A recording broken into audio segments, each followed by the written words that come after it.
Today I'm joined by Attorney General O'Connor. Thank you so much for being with us My today. pleasure. Yeah.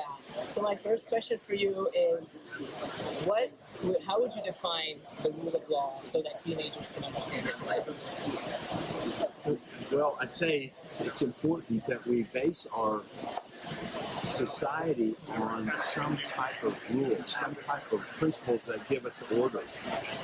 Just imagine if, for example, in the roads when you're driving, if it didn't matter which side of the road you drove on, right? We'd have more collisions, right? Or if somebody could walk up and steal your phone just in the cafeteria or at a ball game, but nobody would, you report that and people say, well, who cares? And so then they have all your privacy data.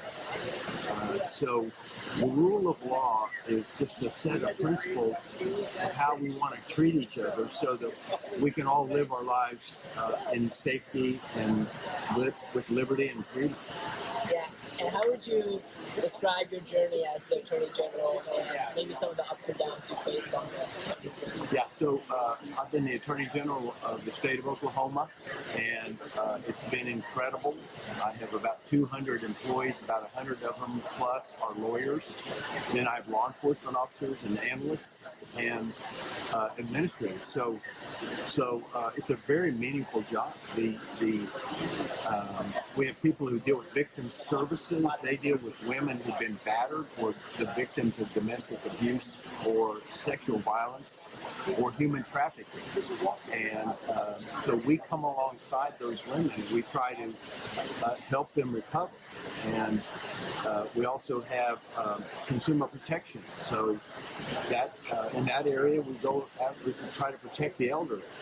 And so there's so many meaningful things that our government does and our attorney generals do, and it's a very exciting job.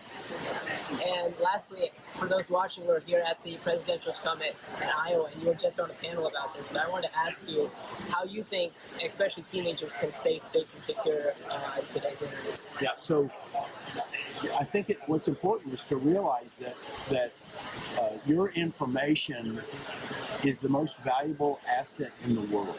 And so companies are paying a lot of money to know about your information, to know about you, so they can know what you want, what you do, how you think. And so anything you can do that protects your privacy, like one of our panelists said, if you do a tweet, you've just opened up your phone to 1 billion users around the world. And so if you value privacy, I would pay attention to how to protect your privacy. Thank you so much. Yeah, thank you.